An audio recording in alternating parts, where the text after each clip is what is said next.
Greetings and welcome back to room 303 in our chats with Emily as we are calling our readings through the poetry of Emily Dickinson. We are using the Johnson edition and we turned out to poem 562, Conjuring a Climate. And we immediately find ourselves back to New England weather. We find ourselves back to poem 285. You guys will remember when we did this one. The robin's my criterion for tune because I grow where robins do. But were I cuckoo born, I'd swear by him, the ode familiar rules the noon, the buttercup's my whim for bloom, because we're orchard sprung, but were I Britain born, I daisies spurn, none but the nut October fit, because through dropping it, the seasons flit, I'm taught, without the snow's tableau, winter were lie to me, because I see New Englandly, the queen discerns like me providentially. Now, this idea of Emily being somehow connected to the weather is going to play the game of the winter, especially the winter. Now, our assumptions that you've been following your stuff at learnstrong.net, down that left-hand side, Chats with Emily's our playlist. Hopefully you worked through our set of introductory comments as well as the preceding 561 poems. We just finished with 561. I measure every grief. Now, the argument is going to be that symbolically, the only way often to get through the cold of winter, we know this living out here in Wyoming, is to dream or imagine or conjecture, to create some kind of summer imagination. And this is the way she says it. By the way, she'll only use the word conjecturing once in her poetry, poignancy once in her poetry, and it's in this poem. So that alone makes this a unique poem for us. Conjecturing a climate of unsuspended suns adds poignancy to winter. The shivering fancy turns to a fictitious country to palliate a cold not obviated by of degree nor eased of latitude.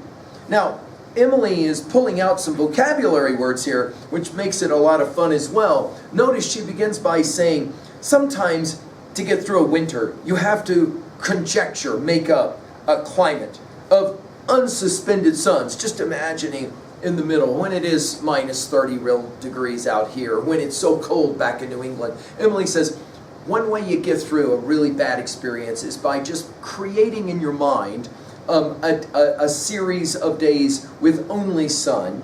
Then, if you can do that, that adds a poignancy, again, only used once in all her poetry here, to winter. And then she'll say it, the shivering fancy turns. In other words, when you're really, really cold, one of the only ways to often get through it is to imagine being really hot. To a fictitious country, back to conjuring again, to palliate a cold. And again, palliate only used once in all her poetry. Not obviated of degree. You'll remember the obviated bud of 567, the only other use of this word. Nor eased of latitude. The point being what? Well, sometimes the only way to get through the winter, whatever that symbolically is for you, is imagining the sun, whatever that is for you. At 2b, well, notice the special words that are only used once in this poem, conjecturing and poignancy. At 3a, what's a text that we can relate to? I think Dante is standing behind some of what she's saying here, especially Inferno. You'll remember in Inferno 24, we've given full lectures of the Divine Commedia at learnstrong.net. Do you guys remember that? Dante the Pilgrim has had enough of it, and he's so tired, and he sits down. And what is it that Virgil the poet says to him? Up on your feet. This is no time to tire. The man who lies asleep will never wake in fame, and his desire drift past him like ripples on a stream. The idea for Dante is what? You don't go to hell, you go through hell. We might say, you don't go to winter, you've got to go through winter. And the only way to get through winter sometimes is to imagine what a really hot summer day or a series of summer days is like. Finally, a 3b to own a poem like this. When was a time that your winter was hard and the only way you could get through it was to imagine your summer? Thank you.